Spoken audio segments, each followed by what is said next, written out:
Hello everyone. स्वागत है आपका हमारे चैनल पे। आप सभी जानते हैं आज है 27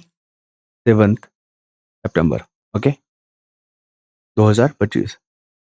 और थोड़ा सा फेस्टिवल के लेकर जो है ना हमारा जो शेड्यूल है ऊपर नीचे हो जा रहा है, तो आप लोग प्लीज पेशेंस रखिएगा। और आपके सारे वीडियो, आपके सारे पीडीएफ जो है ना हमारे टेलीग्राम चैनल पे सेंड कर दिए जाएंगे। आप सभी जानते हैं न्यूज़पेपर जितना आपके लिए इम्पोर्टेंट है ना उतना हमारे लिए भी इम्पोर्टेंट है, क्योंकि जब तक मैं एनालिसिस नहीं कर पाता हूँ ना तो हमारा दिन वो बेहतर नहीं जा पाता है। क्लियर है? तो आपसे ज़्यादा हमारी जो है ना उत्सुकता रहती है। चलिए हम लोग स्टार्ट करते हैं अपने टॉपिक को लेकर। और हाँ, ये जो पीडीएफ देख रहे हैं ना, इसको अपने टेलीग्राम लिंक पे शेयर कर देंगे। देखिए हमारे पास बहुत सारे रिक्वेस्ट आ गए हैं, मैंने किसी को एक्सेप्ट नहीं किया है, क्योंकि एक छोटी सी प्रक्रिया उसको फॉलो करना पड़ेगा। क्योंकि आपको पता है ना, मैंने आपको कई बार सबूत दिखाया, प्रूफ दिखाया कि इंपॉर्टेंट न्यूज़पेपर कैसे है ये, और जनसत्ता ही क्यों पढ़ना चाहिए। इसका सेपरेट वीडियो बना के डाल दिया गया है। आप लोग जाकर वहाँ पर प्लेलिस्ट में देख सकते हैं। क्या फ़ायदे हैं, जो द हिंदू पढ़ते हैं और जो जनसत्ता पढ़ते हैं, दोनों का फ़र्क क्या होता है? आप कहाँ पे लीड ले रहे हो? ठीक है? चलिए, सबसे पहला मुद्दा क्या है यहाँ पे? ये देखिए, अभी जो नया मुद्दा उठ रहा है ना हमारे भारत में, वो है लद्दाख को लेकर, ठीक है? लद्दाख को लेकर। और आपको बता दें, लद्दाख जो है ना यूनियन टेरिटरी है। आप यहाँ पर देख पा रहे हो, लद्दाख यहाँ पर देखने को मिलेगा, ओके? 2019 में जो है ना जम्मू कश्मीर और लद्दाख को यूनियन टेरिटरी बना दिया गया था, जब वहाँ पे 370 हटा था तब। देखिए, मेंस में अभी बीपीएससी 70 का जो एग्ज़ाम हुआ था ना, उसमें आर्टिकल 370 पूछ दिया था। क्यों पूछ दिया था? क्योंकि काफ़ी दिनों से जो है ना 370 का आर्टिकल आ रहा था। क्यों आ रहा था? क्योंकि वहाँ पे जो आर्टिकल 370 हटा, तो उसके बाद जम्मू कश्मीर में क्या-क्या परिवर्तन देखने को मिला। तो वहाँ पे उसको लेकर आर्टिकल जो है ना न्यूज़पेपर में रेगुलर आ रहा था। इसलिए जो है ना बीपीएससी मेंस का जो 70 है ना, उसमें ये क्वेश्चन आ गया था। जो टॉपिक जो न्यूज़ में रेगुलर आ रहे हैं, ठीक है? तो उस टॉपिक पे अपना जो है ना निगाहें बना के रखिएगा और उसी को हम एनालिसिस करेंगे, क्योंकि क्वेश्चन वहाँ से आना है। आर्टिकल 370 पिछले बार भी आया था और इस बार भी आएगा। इसके क्या परिणाम हैं? तो आपको बता दें, जब आर्टिकल जो है 370 हटा था ना, तो वहाँ पे इन्वेस्टर लोग आए, वहाँ पे पर्यटन को बढ़ावा मिला। वहाँ के जो युवा हैं वो धीरे-धीरे जो है ना शिफ्ट करते गए अपने एजुकेशन पे, स्पोर्ट्स में, ऐसा-ऐसा करके वहाँ पे शांति का माहौल बनाया गया। लेकिन यहाँ पे कुछ जो है तथाकथित जो कंट्री है, जो आतंकवाद को प्रमोट करते हैं, भारत की जो शांति व्यवस्था को भंग करते हैं। क्लियर है? ध्यान रखिएगा। अभी लद्दाख न्यूज़ में आ गया है, क्यों? क्योंकि लद्दाख को जो है ना राज्य का दर्जा राज्य का दर्जा और 6th शेड्यूल में, मैंने कल प्रूफ भी दिखाया था आपको ना, 6th शेड्यूल वाला कैसे बीपीएससी ने क्वेश्चन पूछ लिया, पूछा ना? जो टॉपिक हम यहाँ पर डिस्कस करेंगे ना, वो टॉपिक बहुत इंपॉर्टेंट है।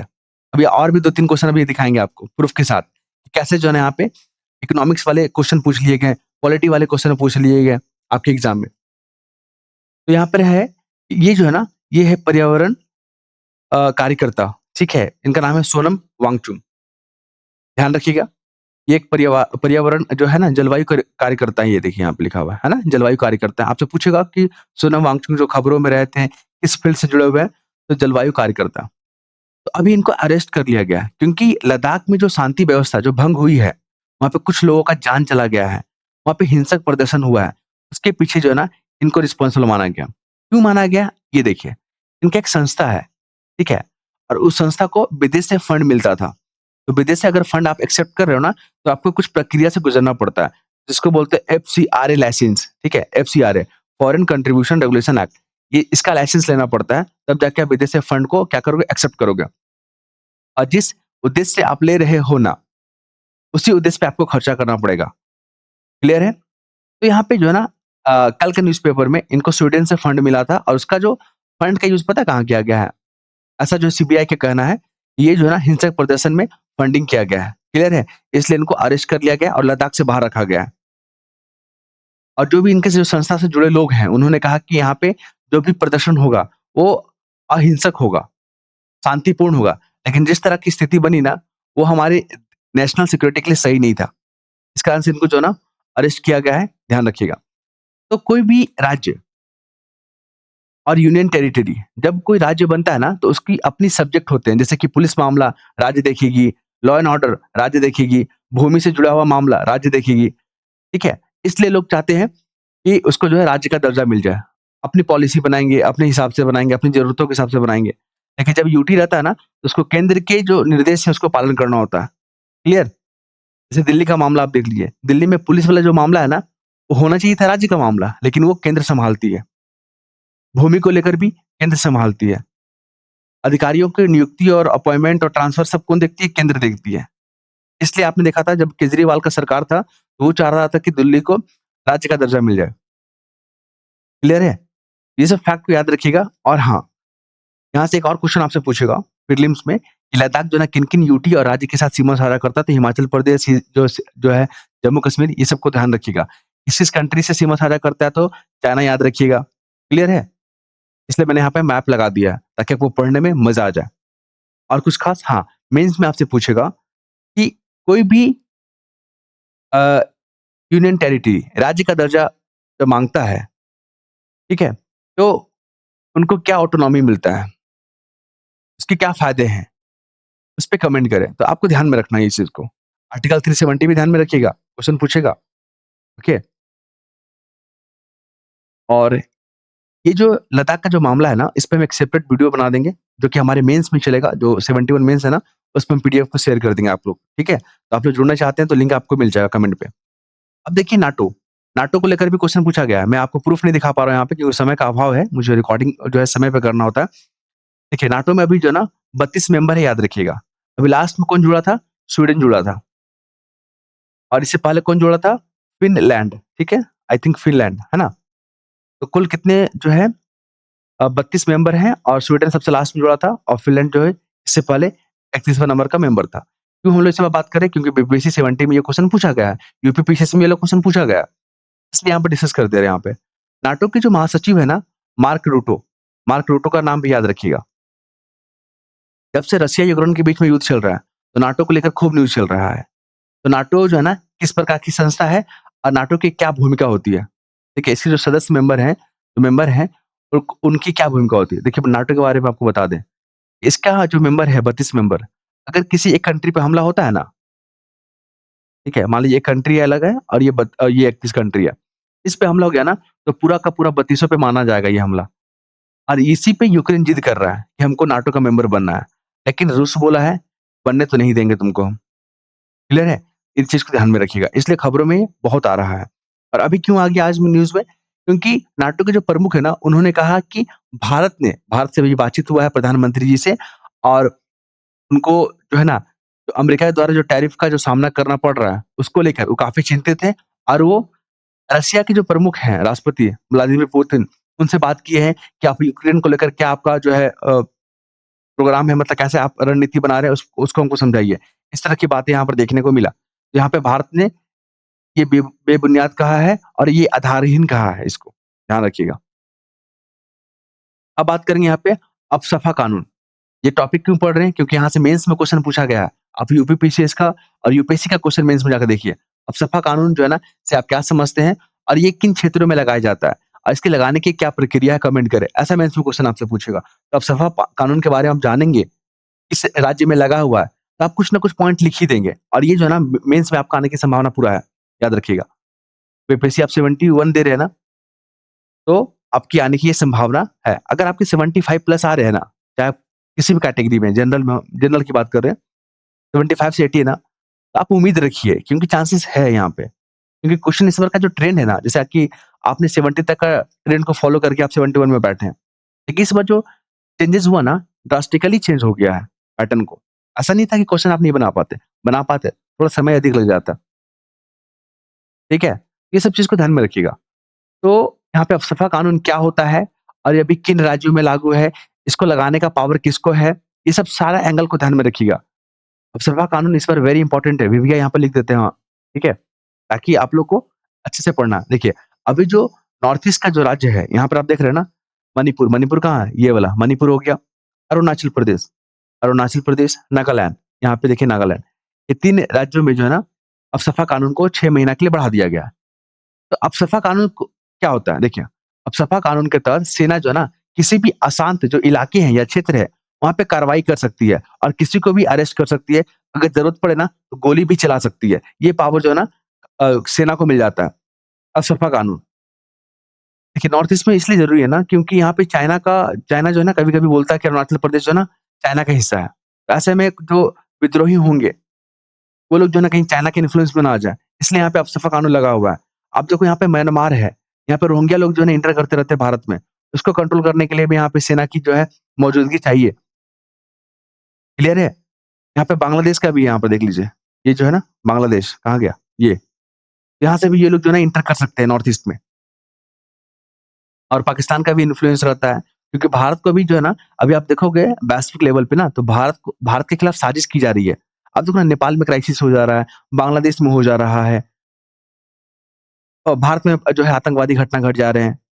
अभी लद्दाख का जो मसला है, यहाँ पे जो है ना बाहर के देशों का जो यहाँ पे इन्फ्लुएंस देखा जा रहा है। तो कहीं न कहीं भारत को जो है ना रोकने का कोशिश किया जा रहा है, क्योंकि भारत का ऑब्जेक्टिव क्या है? 2047 तक डेवलप कंट्री बनना, और भारत बनेगा। क्योंकि भारत हर सेक्टर पे जो है ना रिसर्च एंड डेवलपमेंट पे काम कर रहा है और बेहतर कर रहा है। अभी आपने देखा कल का न्यूज़ में, रेल से जो है ना हम लोग मिसाइल को दागे हैं। ये सब अचीवमेंट ही है, कि जो रिसोर्स का अभाव है, उसके बावजूद भारत जो है ना तरक्की कर रहा है। भारत जो है ना अपने लक्ष्य की ओर आगे बढ़ रहा है। तो अदर कंट्री ₹1000 में आपको मिसाइल जो है ना जो या सैटेलाइट लॉन्च करके देगा ना, भारत आपको ₹100 में करके दे रहा है। ये देख रहे हैं ना, कॉस्ट इफेक्टिव है भारत का टेक्नोलॉजी, अफोर्डेबल है, कस्टमर फेवरेबल है। इसलिए लोग जो है ना, खुद यहाँ अमेरिका वाला भी बोलता है भारत को कि आप मेरा सैटेलाइट लॉन्च कर दीजिए, क्योंकि आपका जो टेक्नोलॉजी है ना काफ़ी सस्ता है। भारत जो है ना, ग्लोबल जो साउथ कंट्री है, जो ग्रुपिंग है, उसका लीड कर रहा है भारत। भारत वैश्विक लेवल पे शांति स्थापित करना चाहता है। भारत यूएनओ का रिफॉर्म करना चाह रहा है। डब्ल्यूएचओ में, वर्ल्ड बैंक में, आईएमएफ में, ये जो प्रतिनिधि है वर्तमान में, या जो स्ट्रक्चर है अंतर्राष्ट्रीय संस्थाओं का, वो वास्तविकता से काफ़ी जो है ना परे है। इसलिए भारत बार-बार रिफॉर्म करता है। रिफॉर्म का डिमांड करता है कि इसमें सुधार कीजिए। आपको पता है ना, यूनाइटेड नेशन जो है यहाँ पे 5 परमानेंट मेंबर है, और भारत ही उसका मेंबर नहीं है। जबकि सबसे ज़्यादा आबादी किसका है? भारत का है, और भारत का जो प्रतिनिधि कोई और कर रहा है। क्या ये सही है? रिप्रेजेंटेशन? नहीं ना, इसलिए भारत रिफॉर्म चाहता है। ओके, तो अफ़सपा कानून के बारे में हम लोग पढ़ रहे थे। यहाँ पे सेना को जो है ना पावर मिल जाता है। तो आपसे पूछेगा कि अफ़सपा कानून क्या है? तो ये चीज़ आप लिखेंगे। अभी किन-किन राज्यों में लगा हुआ है? तो ये चीज़ बता के मणिपुर, अरुणाचल प्रदेश और मैपिंग आपको यहाँ पर शो कर देना है। क्लियर है? अच्छे से। तो आपको जो है ना बेहतर नंबर मिलेगा। साथ ही देखिए यहाँ पे, सशस्त्र बल जो है ना उसको तलाशी लेने का, गिरफ्तार करने को लेकर, और आवश्यक पड़े तो गोली चलाने का भी अधिकार मिल जाता है। मणिपुर में आपको बता दें, यहाँ पे जो है ना राष्ट्रपति शासन लगा हुआ है 13 फरवरी से। अब यहाँ पर देखिए, ये क्या है? दुर्गा पूजा पंडाल में जात्रा कला। अभी आर्ट एंड कल्चर वाला टॉपिक बहुत पूछ रहा है। जैसे एक तरफ राज्य का नाम दे देगा, और दूसरी तरफ वहाँ की कल्चर का नाम दे देगा। बोलेगा मैच करके दिखाओ, या ये पूछ लेगा कौन-कौन सा सही जो है ना सुमेलित है या सही मैचिंग है। ऐसा करके क्वेश्चन पूछ रहा है। तो जात्रा कला कहाँ पे है? बंगाल में फेमस है, याद रखिएगा। अपने बिहार और यूपी में जो नौटंकी है, वो भी एक कला है, नौटंकी, है ना? तो देखिए यहाँ पे लिखा हुआ है, यूपी और बिहार में होने वाला नौटंकी काफ़ी हद तक मिलती-जुलती है, ये वाला जात्रा कला, और ये बंगाल में होता है। एक तरफ जो है ना बंगाल लिख देगा, बिहार लिख देगा, और मैचिंग करने के लिए पूछेगा, इसलिए मैंने इस टॉपिक को लिया है। आप जाके यूपी पीसीएस का नहीं, यूपी पीसीएस नहीं, यूपीएससी का क्वेश्चन जाके देखिएगा। ये सब क्वेश्चन पूछे गए हैं। यात्रा कला किस राज्य से जुड़ा हुआ है। वन डे एग्ज़ाम में तो खूब पूछ लेता है, जैसे बैंकिंग, रेलवे, एसएससी में खूब पूछता है। लेकिन कभी-कभी कमीशन में भी पूछ लेता है। ओके, ध्यान में रखिएगा। अब बात करें यहाँ पे, अभी जो विकसित भारत का जो लक्ष्य है हमारा 2047 तक, तो 3 ऑब्जेक्टिव याद रखिएगा। 2047 तक हमको क्या बनना है? Develop country. 2036 में हम लोग को क्या करवाना है? ओलंपिक करवाना है। 2030 में क्या करना है हम लोग को? कॉमनवेल्थ गेम जो है ना ऑर्गेनाइज़ करना है। ये सब भारत का ऑब्जेक्टिव है। भारत को स्पोर्ट हब भी बनना है, भारत को एक डेवलप कंट्री भी बनना है, भारत को अपनी ज़रूरतों को पूर्ति करने के लिए, है ना? भारत एक स्वदेशी या आत्मनिर्भर बनना चाहता है, भारत का लक्ष्य है, और बनेगा भारत।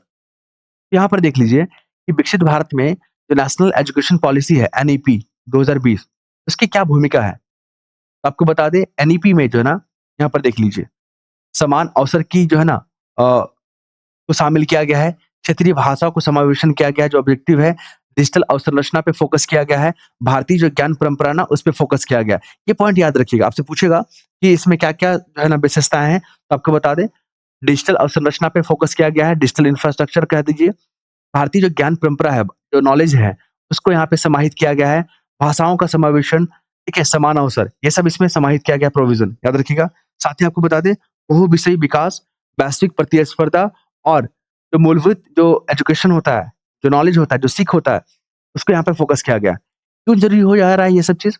क्योंकि अभी वर्तमान में आप देखोगे ना, एआई, रोबोटिक्स, डिजिटल इंफ्रास्ट्रक्चर, अगर ये सब गुण को हम अपने युवाओं पे शामिल नहीं कराएँगे, तो भारत आगे कैसे बढ़ेगा? तो इन तमाम सब्जेक्ट पे फ़ोकस किया गया है, ताकि जितने भी स्किल हैं, वो भारत के युवा सीखें। क्योंकि भारत का युवा ही जो है ना, भारत का भविष्य को लिखेंगे या गढ़ेंगे। तो आपसे क्वेश्चन यही पूछेगा कि जो विकसित भारत है 2047 में बनने का लक्ष्य है, उसमें नेशनल एजुकेशन पॉलिसी किस हद तक कारगर होगा? आप उस पे टिप्पणी करें, प्रकाश डालें। आपको ये सब चीज़ लिखना होगा वहाँ पे। उसमें कौशल पे बात किया गया है, उसमें डिजिटल इंफ्रास्ट्रक्चर पे बात की गई है, भारत की ज्ञान परंपरा पे फ़ोकस किया गया है, भाषाओं की समानता या समावेशन को लेकर बात किया गया है, समान अवसर को लेकर बात किया गया है। यहाँ पे जो लेटेस्ट टेक्नोलॉजी है, एआई, रोबोटिक्स, डिजिटल इंफ्रास्ट्रक्चर, उसको ध्यान में रखा गया है। अब यहाँ पर देखिए ध्वनि प्रदूषण, मेंस का टॉपिक है ये, यहाँ से क्वेश्चन पूछे जाते हैं। प्रीलिम्स में पूछा गया है कि ध्वनि प्रदूषण जो है ना, जो शहरी इलाके होते हैं या जो रेसिडेंशियल एरिया होता है या कह लीजिए इंडस्ट्री एरिया होता है, वहाँ पे कितना डेसिबल के बीच होना चाहिए? वायु ध्वनि प्रदूषण जो है ना, इसके पीछे क्या कारण है? तो जो शहरी इलाकों में आप देख रहे हैं ना, जो शोर-शराबा, डीजे, ऑर्केस्ट्रा, शादी-ब्याह, ये जो आप देखोगे मस्जिदों पे जो सब लगा होता है, ओके? और कई सारे जो प्रोग्राम होते हैं, जिसमें ध्वनि का जो लेवल होता है, वो काफ़ी हाई होते हैं, जो कि सुनने की क्षमता को प्रभावित करते हैं। तो इंसान को प्रभावित कर रहा है, साथ ही बायोडायवर्सिटी को प्रभावित कर रहा है। जो चिड़िया वगैरह होती है, जो बर्ड होती है ना, अगर रात में आवाज़ ज़्यादा होता है ना, तो उनकी जो प्रजनन क्षमता होती है, जो संचार होता है, वो प्रभावित होता है। क्योंकि चिड़िया जब सो रही होती है ना, तो आवाज़ से वो लोग बार-बार जगते हैं। तो उनका जो प्रजनन जो क्षमता होता है या जो उनकी वॉइस क्वालिटी होता है जोड़ा बनाने के लिए, वो प्रभावित होता है, जिससे उनकी संख्या घट सकता है। ये सब चीज़ ये आर्टिकल में लिखा हुआ है। आपको बता दें, डब्ल्यूएचओ ने भी कहा है कि 40 से 50 डेसिबल होना चाहिए, ठीक है? इससे अगर अधिक होता है ना, तो ध्वनि प्रदूषण के कैटेगरी में आ जाता है। तो यहाँ पे जो ध्वनि प्रदूषण को लेकर जो नीतियाँ बना है, जो पॉलिसी बना है, वो कारगर क्यों नहीं हो पा रहा है? कारगर इसलिए नहीं हो पा रहा है क्योंकि जो शासन-प्रशासन की जो उदासीन रवैया है, लागू करने को लेकर, वो एक बहुत बड़ा चैलेंज बनता जा रहा है। साथ में जो राजनीतिक इच्छा शक्ति होना चाहिए, वो उसका अभाव दिख रहा है। इस कारण से जो है ना, जो भी नीतियाँ बना है, जो भी एक्ट बने हैं, वो सही से लागू नहीं हो पा रहा है, ध्यान रखिएगा। तो इसका जो है ना पर्यावरण और मनुष्य के स्वास्थ्य पे भी क्या कर रहा है, इफ़ेक्ट डाल रहा है। आप देखो ना, जो शहरों में रहते हैं ना, उनको ज़्यादा जो है ना शोर-शराबा देखने को मिलता है, तो उनको हार्ट से जुड़ा हुआ प्रॉब्लम देखने को मिल सकता है यहाँ पे। देखिए यहाँ पे लिखा हुआ है, यहाँ पे मैंने टिक किया था। उनको नींद लेने में दिक्कत होगा, तनाव हो जाता है, उनके हार्ट को लेकर प्रॉब्लम हो सकता है। तो ये सब चीज़ को याद रखिएगा। मेंस में क्वेश्चन क्या पूछेगा कि ध्वनि प्रदूषण से आप क्या समझते हैं? इसके पीछे क्या कारण है? और ये किस-किस क्षेत्र में प्रभावित करता है? या मानव स्वास्थ्य को कैसे प्रभावित करता है? ये जैव विविधता को या पर्यावरण को कैसे नुकसान पहुँचाता है? तो ये सब चीज़ जो मैंने आपके साथ डिस्कस किया, यही चीज़ जाके वहाँ पे लिखना होगा। देखिए पर्यावरण से जुड़ा हुआ 1986 का जो एक्ट है उसके बारे में याद रखिएगा। ध्वनि प्रदूषण को लेकर जो एक्ट बना 2000 वाला उसको याद रखिएगा। ये सब के बारे में चर्चा कर दीजिए। तो आपका बेहतर जो है ना आंसर हो जाएगा वो। ये देखिए, यहाँ पे भारत, पाकिस्तान और अमेरिका और तुर्की, ये चारों रिलेशन देखिए। अभी भारत और अमेरिका के बीच में तनाव चल रहा है ना, H-1B वीज़ा को लेकर, एग्रीकल्चर सेक्टर को लेकर और टैरिफ को लेकर। ये भारत और पाकिस्तान के बीच में जो माफ़ कीजिएगा भारत और अमेरिका के बीच में जो विवाद वाले मुद्दे हैं उसको ध्यान में रखिएगा। पाकिस्तान के साथ क्या मुद्दा है हमारा? सिंधु को लेकर चल रहा है, आतंकवाद को लेकर चल रहा है, सीमा विवाद है हमारा वहाँ पे। ये सब चीज़ जो है ना पाकिस्तान के साथ चल रहा है। पाकिस्तान क्या करता है ना, खुद वो प्रॉब्लम को सॉल्व नहीं कर पाता ना, तो मुद्दे को उठा के लेकर यूएनओ में चला जाता है। उसका अंतर्राष्ट्रीयकरण करने लगता है, ठीक है? आप देखो ना बार-बार इनका जो आर्टिकल भी आता है पाकिस्तान का वो भीख माँगने जैसा का नेचर रहता है। कुछ तो है नहीं बस वहाँ पे एक छोटा-सा कटोरा लेते हैं, मार्केट से खरीदते हैं, उसको लेकर पहुँच जाते हैं वहाँ पे। तो पाकिस्तान को समझना होगा, ठीक है? और पाकिस्तान तो खुद ही वहाँ की जो इकोनॉमिक कंडीशन है काफ़ी खराब है, वहाँ पे इन्फ्लेशन है, रोज़गार है ही नहीं है। तो अभी आपने देखा कि सऊदी अरब के साथ वहाँ पे समझौता किया ताकि वहाँ से फंड आ सके। अमेरिका से जो है लोन लेते रहता है, आईएमएफ से जो है वहाँ पे भी लोन लेते रहता है। भारत ने इस चीज़ का बार-बार खंडन भी करता है, क्लियर है? इसलिए भारत जो है ना यूएनओ का परमानेंट मेंबर बनना चाहता है ताकि वो वीटो लगा सके। अब आते हैं हम लोग यहाँ पे न्यूज़ में क्यों आ गया?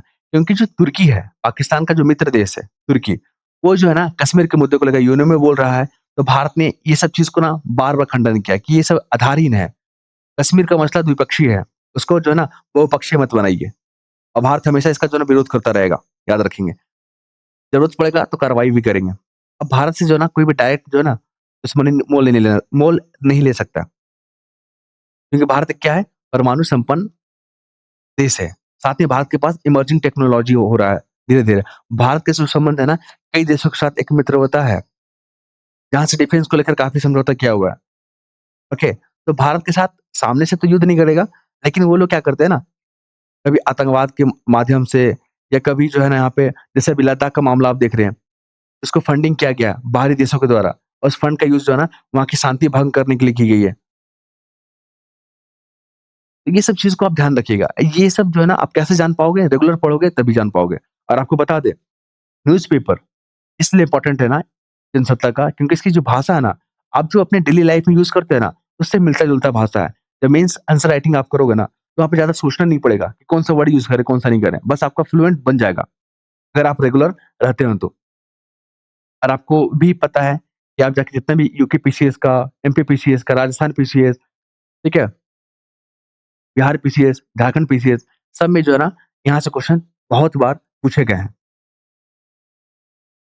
हाँ, तो यहाँ पे भारत और अमेरिका के संबंध को ध्यान में रखिएगा। भारत और पाकिस्तान के बीच में जो विवादित मुद्दे हैं उसको ध्यान में रखिएगा। भारत और तुर्की के बीच में जो रिलेशन है उसको ध्यान में रखिएगा। जैसा भी क्वेश्चन पूछेगा आप यहाँ पे अ, शिमला समझौता को ध्यान में रखिए 1971 में हुआ था। इसके तहत जो है ना भारत और पाकिस्तान के बीच में तय हुआ था कि हम लोग अपने मुद्दे को आपस में बातचीत करके सुलझाएँगे, अंतर्राष्ट्रीयकरण नहीं ले जाएँगे। लेकिन बार-बार पाकिस्तान इसका उल्लंघन करता है। ठीक है? ध्यान रखेंगे आप इस चीज़ को।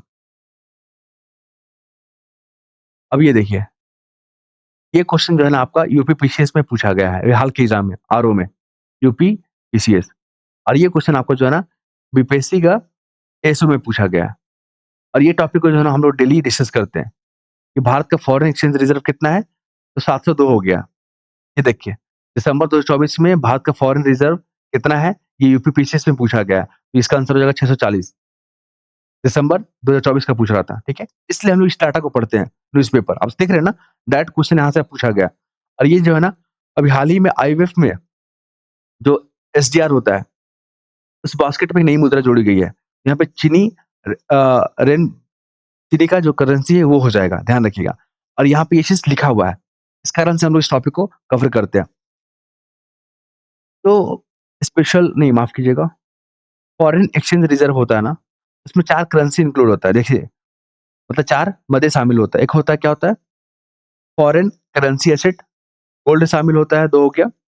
थर्ड में क्या हो गया यहाँ पे 1, 2 थर्ड में हो गया एसडीआर और भारत का जो आईएमएफ के पास जो रिज़र्व है वो शामिल होता है। ये चारों फैक्ट याद रखिएगा, यही सब क्वेश्चन जो है ना बार-बार रिपीट करता है, ठीक है? तो अगर आपको कट ऑफ पार करना है और कट ऑफ से ज़्यादा नंबर लाना है तो आपको न्यूज़पेपर पढ़ना ही पड़ेगा और जनसत्ता पढ़ेगा तो मज़ा आ जाएगा। ये देखिए, आपसे पूछ लेगा कवच क्या है? तो रेल जो दुर्घटनाएँ होती है ना, उसको रोकने के लिए कवच प्रणाली का जो है ना अ, लाया गया है। ताकि जो दुर्घटनाएँ हो रही है, जैसे आप देखोगे हाथी टकरा जाता है, कोई जानवर टकरा जाता है या सामने से कोई ट्रेन आ रही है, वो टकरा जाता है। तो ऐसी स्थिति में जो कवच सिस्टम है, ऑटोमैटिक जो है ना ट्रेन को रोक देगी। ये कवच ध्यान में रखिएगा। ये देखिए, अभी भारत और ब्रिटेन के बीच में, ठीक है, फ्री ट्रेड एग्रीमेंट हुआ है, ठीक है? अभी इम्प्लीमेंट नहीं हुआ लेकिन लागू हो गया लगभग। इम्प्लीमेंट हो जाएगा कुछ दिन के बाद और जो टैरिफ लग रहा है अमेरिका के द्वारा जो भारत के प्रोडक्ट पे लगा रहा है टैरिफ, तो दोनों का जो है ना एक वो आएगा, अध्ययन किया जाएगा। इसका हमारी इकोनॉमी पे क्या इम्पैक्ट पड़ रहा है। तो इंडिया और ब्रिटेन के बीच में तो हुआ था, ध्यान रखिएगा। वो कहाँ हुआ था? लंदन में हुआ था, साइन हुआ था लंदन में। ये जगह याद रखिएगा। अभी जो है ना ईयू, यूरोपीय यूनियन, उससे भी बातचीत चल रहा है कि भारत और यूरोपीय यूनियन के बीच में फ्री ट्रेड एग्रीमेंट हो जाएगा। आपको बता दें, यूरोपीय यूनियन का भारत जो है ना दूसरा सबसे बड़ा व्यापारिक साझेदार है। माफ़ कीजिएगा, यूरोपीय यूनियन जो है ना भारत का दूसरा सबसे बड़ा व्यापारिक साझेदार है और सबसे पहले कौन था? अमेरिका था, याद रखिएगा। दूसरे नंबर पे ईयू था। लेकिन जिस तरह का हरकत है अभी अमेरिका की तरफ से हो रहा है ना, ये डेटा में चेंजेस देखने को मिलेगा अभी। और आपको बता दें, यूरोपीय यूनियन में ना 27 मेंबर है, पहले 28 हुआ करता था, लेकिन ब्रिटेन जब से अलग हुआ ना, अब 27 मेंबर हो गए हैं, ध्यान रखिएगा। ये देखिए नेपाल के साथ कौन-कौन सा जिला टच कर रहा है, उसको ध्यान में रखेंगे आप। ये क्वेश्चन बार-बार पूछता है। झारखंड से कौन-कौन सा जिला टच करता है, ये वाला भी आप याद रखिएगा। मखाना को लेकर प्रोडक्शन, पायराइट्स को लेकर प्रोडक्शन ध्यान रखिएगा। ये सब क्वेश्चन जो है ना बार-बार रिपीट करते हैं। रशिया यूक्रेन युद्ध चल रहा है ना, ये ब्लैक सी का लोकेशन याद रखिएगा। रोमानिया, ये बेलारूस भी पूछ लिया गया है आपसे। अभी इज़राइल के बीच में भी युद्ध चल रहा है। इज़राइल और गाज़ा स्ट्रिप, वेस्ट बैंक। देखिए वेस्ट बैंक और गाज़ा पे जो है ना फ़िलिस्तीन का राज्य है। लेकिन अभी अमेरिका के जो प्रेसिडेंट है ना उसने कहा कि वेस्ट बैंक पे कब्ज़ा नहीं करने देंगे इज़राइल को। ओके? लेकिन इज़राइल बोल रहा है कि अगर हम पे हमला हुआ तो हम किसी को बख्शेंगे नहीं, ध्यान रखिएगा। ये सब डिप्लोमैटिक है, कूटनीतिक है, हम लोग एक-एक करके देखते रहेंगे। जो इम्पोर्टेंट था मैंने डिस्कस किया। ये पीडीएफ चाहते हैं तो लिंक आपको मिल जाएगा। प्रोसेस को फॉलो कीजिएगा। और हाँ, अभी हमें कमेंट मिल रहा था कि जो फ़ोन नंबर जो हमारी तरफ से दिया गया ये वाला, इस पे कॉल नहीं आ रहा है। तो कुछ दिन और रुक जाइएगा, ठीक है? अ, आप लोग जो है ना वीडियो की कमेंट कर दीजिएगा वहाँ पे। जब तक आपको रिस्पॉन्स नहीं मिलता है ना, आप लोग कमेंट करते रहिए वहाँ पे, ओके? क्योंकि हम वहाँ पे जो आपकी कमेंट होता है ना उसको हम पढ़ते हैं, समझते हैं, ठीक है? और ज़रूरत होता है तो आपको रिप्लाई भी करेंगे। ध्यान रखिएगा। लेकिन ये नंबर हमारा परमानेंट रहेगा। कुछ दिनों के लिए और भी थोड़ा यहाँ पे आपको डिस्टर्बेंस देखने को मिलेगा। इस नंबर पे कॉल नहीं लगेगा क्योंकि उसकी सेवा को बंद कर दिया गया है अभी फ़िलहाल। क्योंकि थोड़ा ज़्यादा कॉल आ रहे थे तो डिस्टर्ब हो जा रहे थे हम लोग, ठीक है? तो ठीक है, तो नेक्स्ट वीडियो में मिलते हैं हम लोग। धन्यवाद।